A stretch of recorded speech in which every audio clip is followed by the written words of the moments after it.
She was 18 years old, standing on a wooden platform in the middle of a cattle town, wearing her dead father's coat. It was October of 1883, and Vivian Hale had survived a great many things by that point. The poverty, the drinking, the gambling debts that had accumulated like weather over the course of her entire life. She had survived the morning she walked into the barn to do the feeding and found him.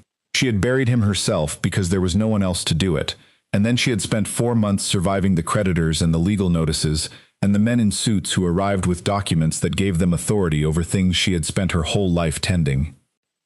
What she had not survived yet, and was in the middle of not surviving, was this. The auction block at Blackidge Crossing was a raised wooden platform of rough-cut pine that had never once seen paint. It sat at the eastern edge of the settlement's main thoroughfare between a feed store and a building that couldn't decide if it was a saloon or a barber shop. The sign above the door read, "Cuts and Cups," which told you most of what you needed to know about Blackidge Crossing. The auctioneer was a man named Puett, pink-faced, heavy-set, with a mustache he groomed between lots. He had already sold off the 2 plow horses, 3 breeding sows, the mule with a bad disposition, the farm equipment, the wagon, and the furniture. Then he had looked at Vivian with the flat professional expression of a man doing arithmetic and said, "You're next, miss." She had not argued. There was no point in arguing. The territory had labor contract laws that were barely laws at all. A person in debt with no guardian and no means could be contracted out. It was dressed in language about voluntary agreements and fair compensation, but the platform and the gavel and the 40 people gathered made the reality plain. You stood up there, someone bought your time, you went with them. Her father's debt was $342. She stood at the center of the platform with her eyes fixed on the middle distance. A wagon wheel, a hitching post, anything that wasn't a face. And she kept her face very still, because she had learned a long time ago that showing a thing in front of people who thought your suffering was entertainment only made the suffering worse. If you've ever felt like the world had written you off before you'd had a chance to fight back, stay with me to the end of this story. Hit that like button and drop your city in the comments. I want to see how far this one travels. Amos Hale had been a gambling man his entire adult life, not the successful kind. The kind who always believed the next hand would fix everything. Vivian had grown up watching him make that calculation over and over, watching him shrink into it, watching the farm shrink with him, the way a house goes when the person responsible for it has stopped being responsible in stages, so gradual that you couldn't name the day it began. She had loved him. She wanted to say that plainly before anything else because it was true, and because the truth of it did not simplify what came after it. She had loved him the way you love someone who is failing in front of you, not without anger, not without exhaustion, but genuinely, with the part of you that remembered who they were before the losing got into them and wouldn't let go. He had died in July. She had buried him in the ground behind the barn next to her mother, who had gone when Vivian was 9, and she had stood at the grave without crying because the grief was already so mixed up with everything else that she couldn't separate it out. And then she had gone inside and made supper because the chickens still needed feeding, and the garden still needed tending, and grief did not pause the work. The 4 months between July and October had been the education of a woman learning what the law thought she was worth, which was, it turned out, $342. Puett cleared his throat and addressed the crowd. 6-month labor contract, room and board included. The contracted party retains legal protections under territorial statute. The speech had the rhythm of something recited so many times it had ceased to mean anything. She kept her eyes on the wagon wheel. "We'll start the bidding at $40. Silence. The crowd shuffled. A few men looked at each other in the particular way of people calculating without wanting to appear to be calculating. Then a man in a canvas duster near the front raised his hand. 40. She did not look at him. She had looked at him when she'd first come out on the platform, and had looked away quickly, the way you look away from certain things when you need to stay functional. 50, said someone else. 60. The numbers moved the way numbers moved at every auction she'd ever been to. The familiar escalation, that almost bored efficiency of men calculating against each other. She had watched this happen with a heifer once, and found it interesting. Now she kept her face still, and thought about the wagon wheel, and tried not to think about anything that would make her face do something. 80. 90. The man in the canvas duster, 100. And then from the back of the crowd, a voice she hadn't heard yet. 150. The crowd shifted, not the shuffle of normal bidding, the shift of people turning to look at something that has announced itself differently. She looked too, because not looking was a choice that required more will than she had at that moment. He was standing near the rear of the crowd, slightly apart, in the way of a man who didn't cluster.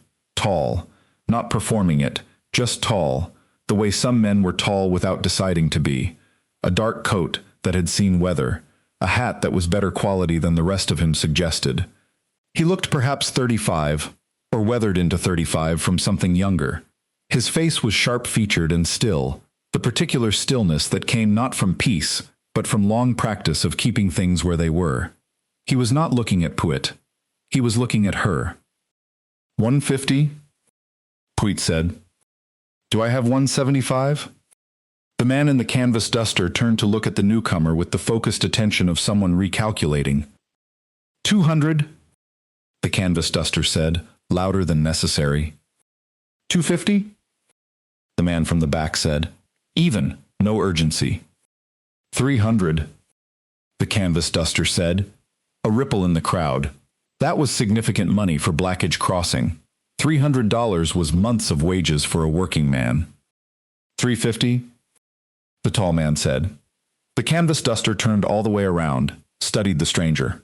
Something passed between them. Not words, just the assessment of two men reading each other's willingness. The canvas duster shook his head once and uncrossed his arms. Someone near Vivian muttered a name low enough that she almost missed it. Gideon Crow. A few heads nodded at the name. Whatever it meant in Blackage Crossing, it meant something. Do I have 400? Puit asked the crowd. Nobody moved. Going once at 350, going twice. The gavel came down.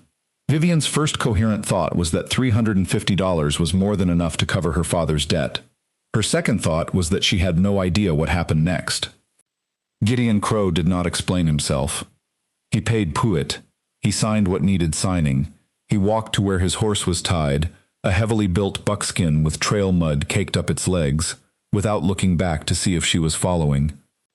She followed because there was nothing else to do. He had a supply wagon parked behind the feed store, already loaded. He unhitched the buckskin and tied it to the back, climbed onto the wagon seat and said, "You'll ride up here?" Not an invitation, not unkind, just a fact about the arrangement. She climbed up. They were on the north road out of Blackage Crossing before he said another word. The settlement fell away behind them, and ahead the road narrowed and the pines came in close, and the mountains grew larger and more serious with every mile. "I have a ranch," he said. "About 14 miles north, the Crow Ridge property." "I know it," she said, which was almost true. She knew of it.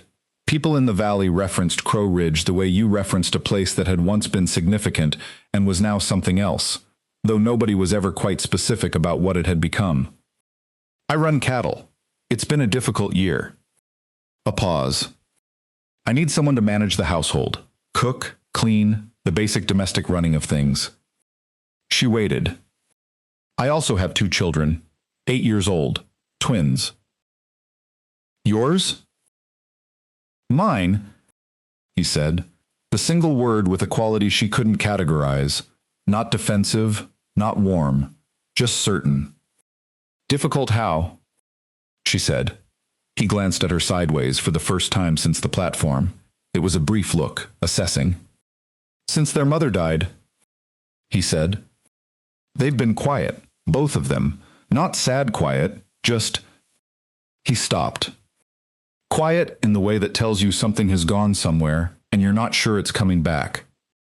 She looked at the road ahead, at the pines and the mountains and the October sky going the particular bruised color of late afternoon at elevation. "When did she die?" she said.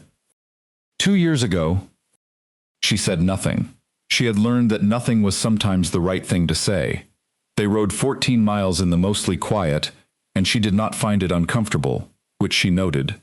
She was not a woman who handled silence poorly, but she was aware that some silences were pressurized and some were not, and this one was not. It was simply two people on a wagon bench going north. Crow Ridge was what it was. She saw it at dusk from the last rise in the road.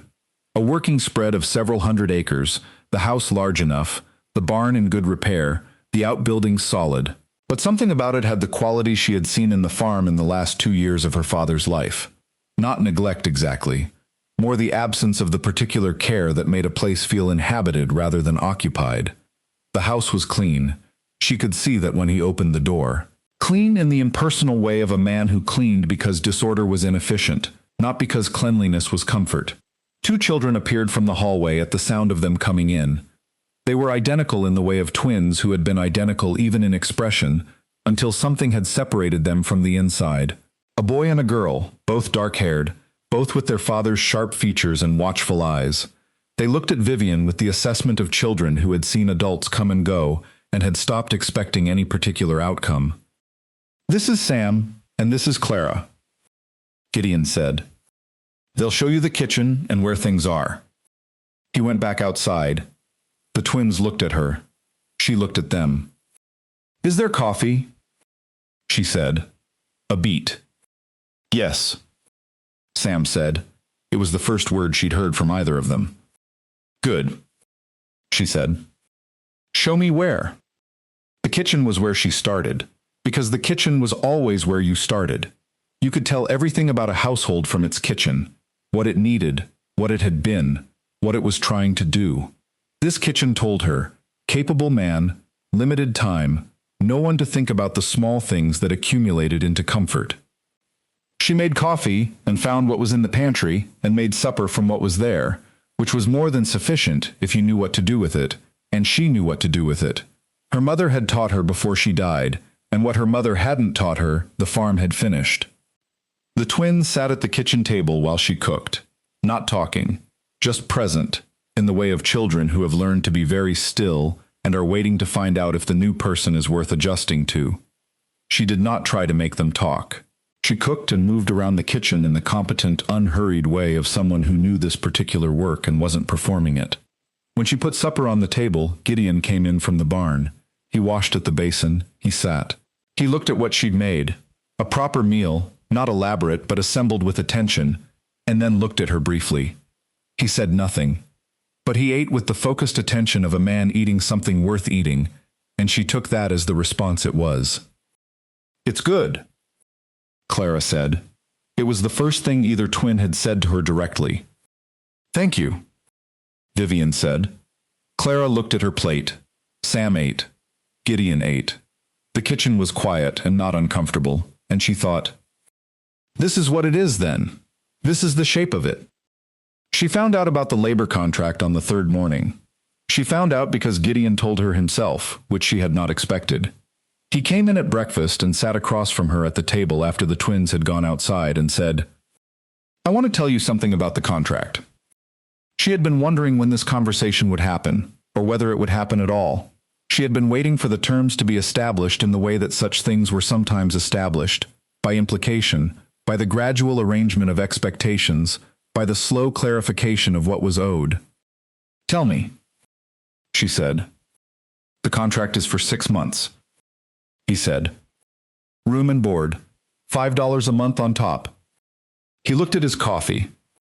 "I paid $350 to clear your father's debt." She knew the number. She'd done the arithmetic on the wagon bench. "I'm not telling you this to hold it over you," he said. "I'm telling you because you should know what the arrangement is, and I don't like arrangements that aren't clear." She looked at him. "What does clear mean to you?"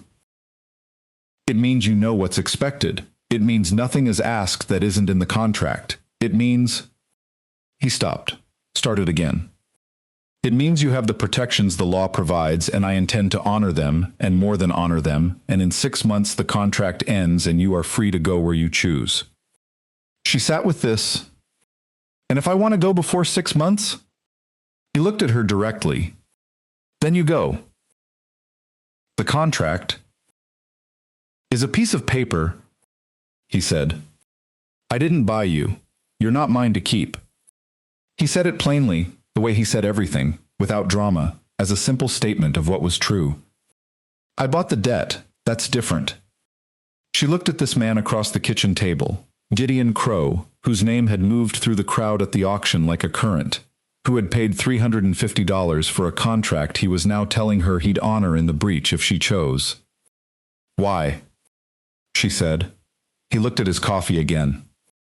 "The man in the canvas duster," he said. "I know him. I know what he wanted the contract for." A pause.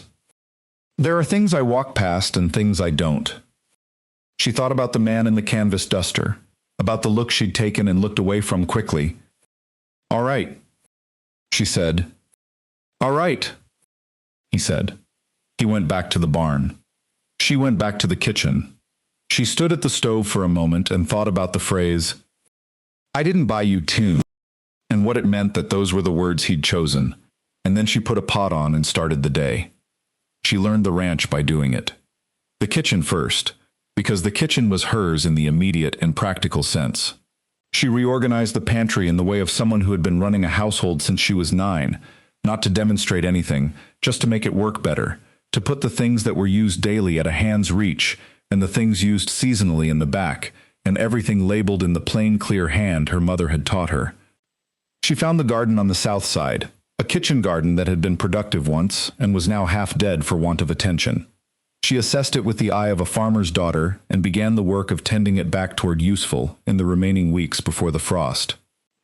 The twins watched her work from a distance, not following exactly, not avoiding, just present at the edge of things, in the particular way of children deciding something.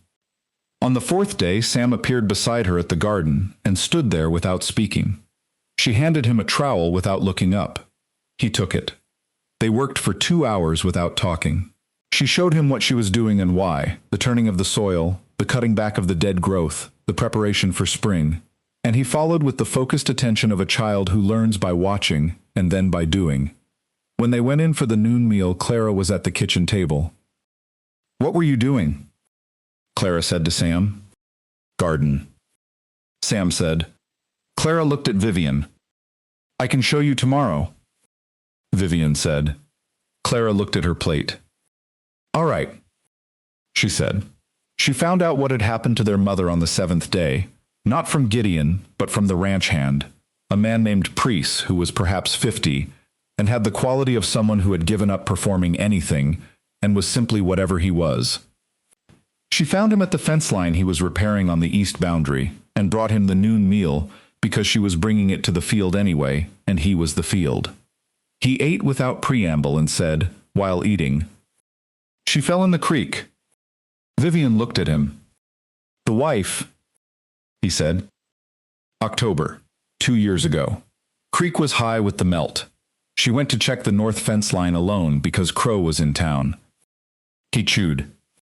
By the time he got back and found out she'd gone, it was too late. She looked at the east fence line. "He blames himself," Priest said. Not dramatically, just informatively. "Does he say so?" "No," Priest said. "He wouldn't." She walked back to the house. That evening she looked at Gideon differently, not with pity. He would not want pity, and she did not have the kind of pity that was any use, but with the particular attention of someone who has just received a piece of information that rearranges the existing information into a different shape. The stillness of him, the way he was present in a space without being in it, the ranch that was maintained but not inhabited, the twins who had gone quiet in the way of children who had seen their father go quiet and had followed, because children followed the emotional weather of the adults around them the way compass needles followed north. She understood the shape of it now. She did not say anything about it. She put supper on the table and sat down and let the meal be what it was. 3 weeks in, Clara talked. Not about anything large. She came into the kitchen one morning while Vivian was making bread and stood at the counter and watched, and after a while she said, "My mother made bread different." "How?" Vivian said. She folded it more. Clara watched. "Yours is faster." "Faster isn't always better," Vivian said. "Show me how she folded it." Clara blinked. "I don't know if I remember right," she said. "Try," Vivian said. She moved aside. Clara came to the counter. She put her hands in the dough the way children put their hands in dough, tentatively at first, then with more confidence as the texture told her something. She folded it, once, twice, with a particular motion that was not the motion Vivian used. "Like that," Clara said. "That's a good fold." Vivian said, "It builds more air." Clara looked at the dough. "She made it every Sunday," she said. "We can make it every Sunday," Vivian said. A long silence. "Okay," Clara said. She folded the bread 3 more times before she stepped back. "It might be better than yours," she said. Vivian looked at it. "It might," she said. Clara's mouth did something that was not quite a smile. Close to one. She went outside. Vivian stood at the counter with the bread and thought about a woman she had never met who had folded dough a certain way on Sundays and felt the presence of her in the kitchen in the way the dead are present in the things they've touched. Not haunting, not heavy, just there, woven into the ordinary. She asked him about the twins on an evening in November. Not prying, just she had been in the house for 5 weeks and she had watched his children go from silent to something that was starting to be more than silent, and she thought he should know. He was at the table with the account books, which she had not looked at but could tell from the set of his jaw when he was working on them were not comfortable reading.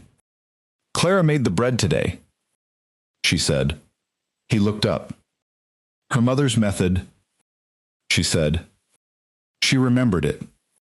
Something moved through his face, quick, controlled, gone. "She hadn't spoken about her mother," he said. "Since." "I know." A pause. "How?" he said. "I asked her to show me a different way to fold it." She paused. "Children need a reason to bring the thing out, a use for it. She needed to teach me something." He looked at the account book, not reading it, just looking at it. "Sam's been in the garden every day this week," she said. "I noticed. He's got good instincts for it. He knows what the soil needs without being told." "That's from his mother, too," he said, quietly, the same way he said everything, but the quiet had more in it. She looked at him. "Gideon?" she said. He looked up. She did not know exactly what she was going to say until she said it. "They're coming back," she said. "Both of them. It's happening slowly and you might miss it if you're not looking for it. But I want you to look for it." He held her gaze. "Why are you telling me this?" he said, not unkindly, genuinely asking. "Because you're their father?" she said. "And I think you've been so far inside whatever you're carrying that you haven't seen it." A long silence. "That's a plain thing to say," he said. "You told me on the first night you didn't like arrangements that weren't clear," she said. "This is the same." He looked at the account book for a moment. "All right," he said. She went to bed. December brought the first real snow. It came in the way of Wyoming winters, without courtesy, in force, staying. The ranch contracted into itself in the way working ranches did in deep winter, the daily scope narrowing to the essential tasks. Everything else held in abeyance until spring. She ran the house through it with the capability of someone who had kept a farm going through difficult winters with fewer resources. The pantry was sufficient because she had looked at it in October and made a list, and Gideon had ordered accordingly, which she noted. He didn't question the list, he just ordered it, which was a form of trust she did not take for granted. The twins thawed by degrees. Sam came to the kitchen most mornings. He was not a boy who talked much, but he had the quality of genuine presence, of being actually there when he was there, rather than just occupying space. He asked questions about things that interested him, the garden dormant under snow, whether the seeds she'd saved would be good in spring, what the soil would need after the cold. "The cold is good for it, actually," she told him. "It kills what shouldn't be there. Come spring, the ground's ready to start clean." He considered this. "Like it resets?" he said. "Something like that." He thought about it longer. "I want to plant something new in spring," he said. Something we haven't grown before. What? Don't know yet, he said. I'll think about it. He spent most of December thinking about it, she gathered, from the occasional question that surfaced about growing seasons and soil conditions and what certain plants needed. Clara was different from her brother in the specific way that twins were often different. The same materials arranged into a different person.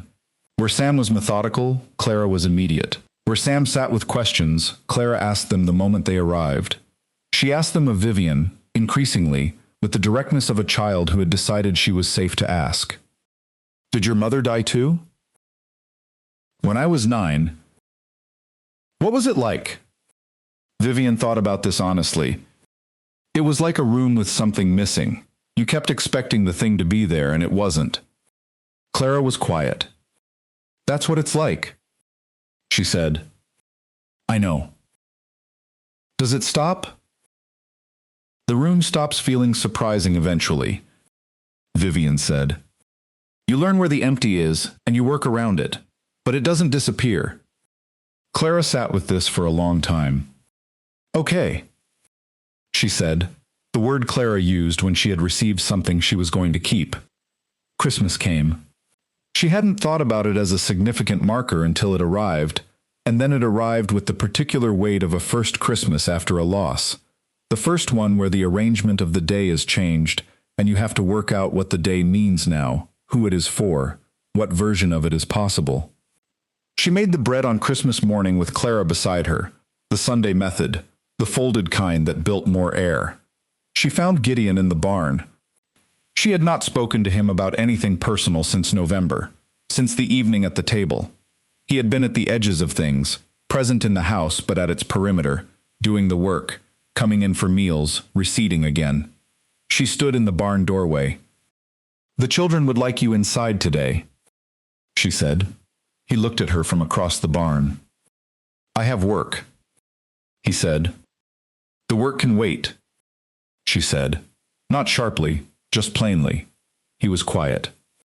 Gideon, she said. They're 8 years old. It's Christmas. The work can wait one day.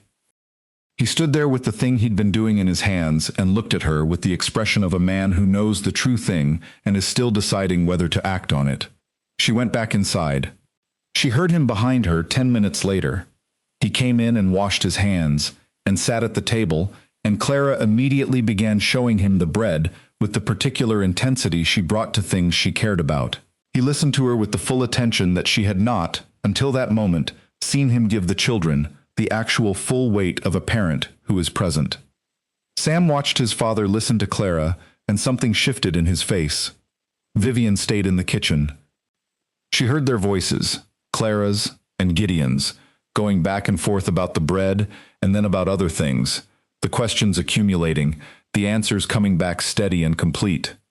Sam came into the kitchen. She looked at him.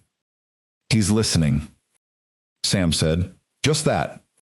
He is, she said. Sam looked at the door to the front room. He doesn't usually, he said, not accusing, just stating what was true. He usually has things in the way, she said. Today he doesn't. Sam looked at her with the sharp eyes that were his father's. You told him to come in, he said. Yes. Why? Because he needed telling, she said. And because you and your sister deserve the day. He looked at her for a long moment with the specific assessment of an 8-year-old who is deciding whether to trust something. Thank you, he said. He went back to the front room. She stood in the kitchen and listened to the sound of the house being what it was supposed to be.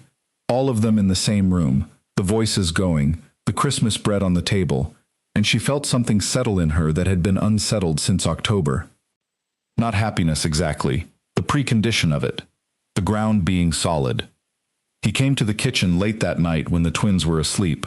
She was at the table with the account books. She had noticed on the supply run that his records had a system that was losing him money in a small but consistent way, the kind of leakage that didn't show itself obviously but accumulated over seasons. She had started, without asking, correcting it. He stopped in the doorway when he saw what she was doing. She looked up. "I found an error in the recording system," she said. "The way you're tracking the feed costs against the cattle weight gain is off by a category. Over a year it's been costing you." She showed him. He came to the table and looked. He sat down. He looked at the corrected figures. Then he looked at her. "When did you learn accounting?" he said. "My father gambled," she said. "I learned accounting because if I didn't know the numbers exactly, he'd lose them." He held her gaze. "Vivian," he said. She waited. "Today," he stopped. "You told me to come inside." "Yes." "I've been—" He stopped again. He was not a man who struggled with words. He was a man who chose them carefully, and sometimes the choosing took time. "I've been a long way inside something since Eleanor died, and I've been telling myself it was the ranch, the work, the—" He looked at his hands. "The children have been here the whole time, right here, and I've been seeing them but not present," she said. "Yes." She looked at the account book.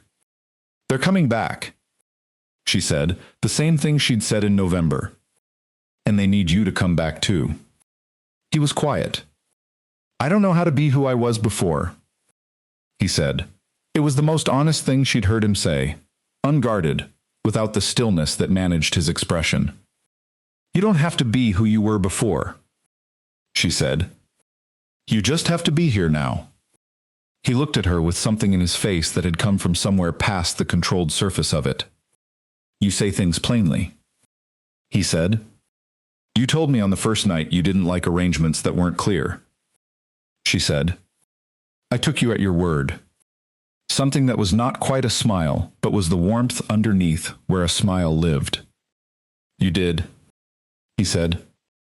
"Was I wrong too?" "No," he said.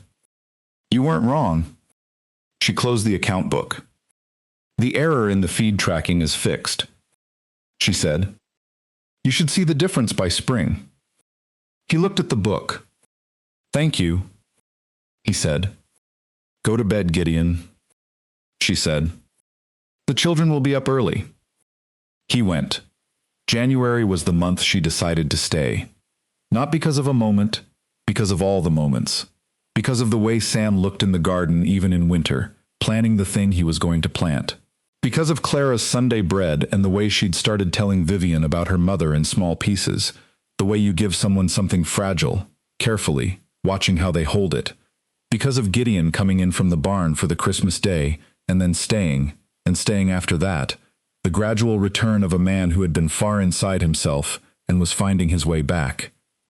Because she looked at the account book with its corrected figures and felt, for the first time since October, like herself. Not the girl on the platform, not the dead man's daughter, the woman who knew what the soil needed, who could fix a recording error, who could show a child how to fold bread in a way that would outlast her. The contract ran through April. She was not thinking about April. She was thinking about spring, which was different. In February, a man came from the county office. He arrived on a Tuesday with papers and the brisk efficiency of someone performing a function he considered unpleasant but necessary. He said the contract had come to the attention of the county oversight office, and he wanted to confirm that the conditions were being properly honored. She was the one who opened the door.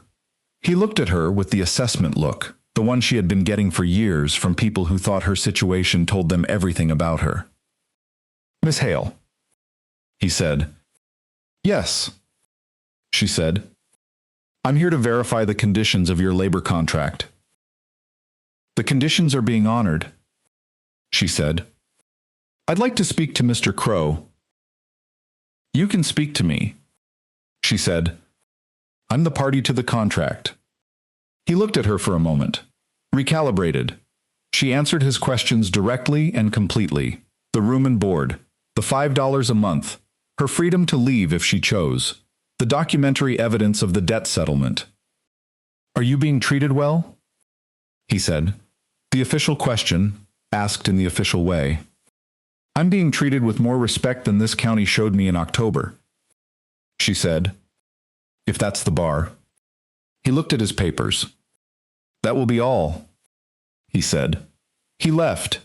Gideon was behind her in the hallway. She hadn't heard him come in. She turned.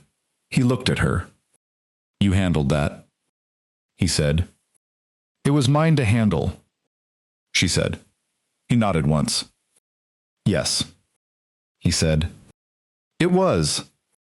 March came and the snow pulled back from the south-facing slopes, and Sam began talking about seeds with increasing urgency. He had decided on tomatoes, not because they were practical, they were not the easiest thing to grow in Wyoming, but because he had read about them in a book he'd found in the house and had decided they were the new thing, the thing that had not been grown at Crow Ridge before, and he wanted to grow them. Vivian said she thought they could do it if they started the seeds inside and were careful about the transplanting timing. Sam said he had a plan.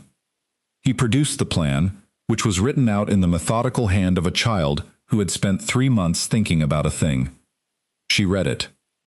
This is good, she said. He looked at the plan.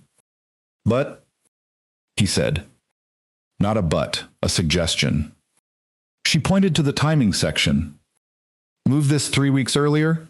The frost risk you're accounting for is real, but the window after it is shorter than you've left yourself. He read it. 3 weeks, he said. 3 weeks, she said. He amended the plan in the careful handwriting. Gideon was in the doorway. He came in and looked over Sam's shoulder at the plan without being invited, and Sam didn't move away, which she noted. Tomatoes, Gideon said. They can do it, Sam said, not defensive, certain. Gideon looked at Vivian. He moved the timing, she said. 3 weeks earlier. It'll work. Gideon looked at the plan. All right, he said. Sam looked at the plan. All right, he agreed. April came. The contract ended on the 14th. She was in the garden on the morning of the 13th, working beside Sam, who was monitoring his tomato seedlings with the attention of a specialist, when Gideon came out of the house and stood at the garden's edge. She looked up. He looked at her. Tomorrow, he said. Yes, she said. He stood at the garden's edge in the April morning and looked at the seedlings, and at Sam, and at the garden that had been half dead in October, and was now, under her hands and Sam's attention, going to be something in the spring. I want to ask you something, he said. She sat back on her heels. Ask, she said. He looked at her. Stay, he said. She had known it was coming. She had been knowing it for weeks, the same way she'd known the shape of the ranch and the shape of these children and the shape of this man who had stood up in a crowd and paid $350 and then told her she wasn't his to keep. Not the contract, he said. Not an arrangement, not a... He stopped. I want to ask you plainly, the way you've always been plain with me. She waited. I want to ask you to stay because you belong here, he said. Because this house has been different since October, and the difference is you and I don't want to go back to what it was. He looked at Sam beside her, then at her. Because my children are coming back and I'm coming back, and both of those things started with you telling me things I needed to hear without apology. The garden was quiet. Sam had gone very still in the way of a child who knows something is happening. And, Gideon said, and the word was different from the others, heavier. Because He stopped. Because the honest thing, the thing I don't like to leave unclear, is that it stopped being just about the children and the house a while ago, and you should know that. She stood up. She looked at this man, quiet, carrying the weight of a long grief, coming back from it in the incremental daily way that was the only way anyone came back from anything, who had stopped at an auction platform and paid what it cost to stop something wrong, and had then told her she wasn't his to keep. Who had let her fix his accounts and tell him to come inside on Christmas and say the plain thing to the county man on the porch. Who had come back to his children because she had told him to look. Gideon, she said. Yes. The contract ends tomorrow. Yes. After it ends, she said, anything I do is my choice. Not a contract, not an arrangement. That's right. I want to be clear about that. You've always been clear, he said. It's one of the things. She looked at the garden, at the tomato seedlings Sam had planned 3 months for, at the south-facing beds she'd tended since October, at the frost cloth she'd put down herself and lifted herself and would put down again next fall. I'll stay, she said. Not because of the debt, not because I have nowhere to go. I'll be clear about that too, because I want you to know it's a choice, not a default. He held her gaze. I'll stay because the house is different since October, and the difference is good, and I don't want to stop being part of it. She paused. And because what you just said, the thing past the children and the house, I've known it for a while too. I was waiting for you to be ready to say it. Sam made a sound that was not quite a word. They both looked at him. He was looking at the tomato seedlings with the focused expression of someone who is thinking about something other than tomatoes. Clara is going to want to know, he said. I'll tell her, Vivian said. She's going to be, he considered the word, loud about it. She usually is, Gideon said. Yes, Sam said. He went back to the seedlings. Gideon looked at Vivian. She looked at him. He walked across the garden and took her hand the way he did everything, directly, without making a performance of it, because the thing itself was the thing and didn't need decoration. She let him. The April morning held them in the garden of Crow Ridge with the seedlings and the turned soil and the south-facing beds that were going to be something this year, something new. The tomatoes came in August. Sam grew them with the methodical attention he'd given everything since October, the amended plan folded in the pocket of his shirt for reference, following it with the fidelity of someone who had spent 3 months on the planning and was not going to shortchange the execution. He moved the seedlings outside on the schedule. He watered on the schedule. He staked them when they needed staking and watched them the way he watched everything, present, thorough, without missing. They came in red and heavy in August, more of them than anyone had expected, more than the plan had projected. He brought the first one to the kitchen table and set it down and looked at Vivian. She looked at it. It was a good tomato. Perfect, actually, the weight and color of something that had been given exactly what it needed. You were right about the 3 weeks, he said. You did the work, she said. He looked at the tomato. We're going to do more next year, he said. I already have the plan. She looked at him. This 9-year-old boy who had come to the kitchen table in October, a silent shadow of himself, and had grown, over a winter and a spring and a summer, into someone who had plans and adjusted them and executed them and was already thinking about next year. Show me, she said. He produced the plan. She read it. Clara appeared in the kitchen doorway with the immediacy she brought to most things. Is that the tomato plan? She said. Next year's, Sam said. Are you adding the thing I said about? Yes, he said. Good. She looked at the tomato on the table, then at Vivian. Can we make something with them? What do you want to make? Clara thought about it with the full seriousness it deserved. Something Mama never made, she said. Something new. Vivian looked at her. She thought about a girl on a platform in October who had kept her eyes fixed on the wagon wheel and thought there was nothing next. She thought about what next had turned out to mean. Yes, she said. We'll make something new. Clara came into the kitchen. Sam came in behind her. And outside the August morning went about its work, the ranch running with the particular settled quality of a place that has found its right arrangement, the garden coming in, the cattle in the south pasture, Gideon somewhere on the land that was his and hers now in the way things become jointly yours when you have both tended them. She stood in the kitchen with 2 children and a tomato, and the plans for next year, and everything that had come from nothing except the refusal to be what other people were going to make of her.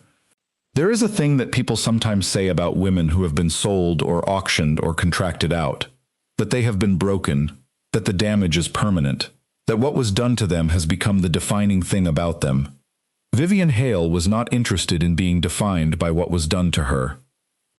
She had stood on a platform in October and kept her eyes on the wagon wheel and not broken, and then she had ridden 14 miles north on a wagon bench next to a quiet man and not broken, and then she had rebuilt a kitchen and a garden and 2 children who had gone somewhere inside themselves and had to be called back, and she had not broken doing any of it. She had been a farm girl who was auctioned to pay a debt. That was true. She had also been the woman who fixed the accounts and told the man to come inside on Christmas and folded bread with a child who needed to be given a reason to remember her mother. She had been the woman who said, "I'll stay, and it's a choice, not a default." Because she needed the man she was staying for to know the difference, and she needed herself to know it, and she had learned that the things you keep clear for yourself were the things nobody could take from you. She had stayed, not because she had nowhere to go, not because the contract required it, not because a man had paid a debt. Because the kitchen was hers, and the garden was hers, and the children were hers, in the way that the people you bring back to themselves become yours, and because the man who had driven her 14 miles in silence and told her she wasn't his to keep had turned out to be the kind of man who meant what he said and said what he meant, and she had been waiting her whole life to know what that looked like. She knew now. It looked like this, like tomatoes in August and Sunday bread and a plan for next year already written in a child's careful hand, like a ranch that had been empty of the right things and was not empty anymore. Like a woman who had been stood on a platform and had kept her eyes on the wagon wheel and had walked off that platform into her own life. One step, and then another, and then this.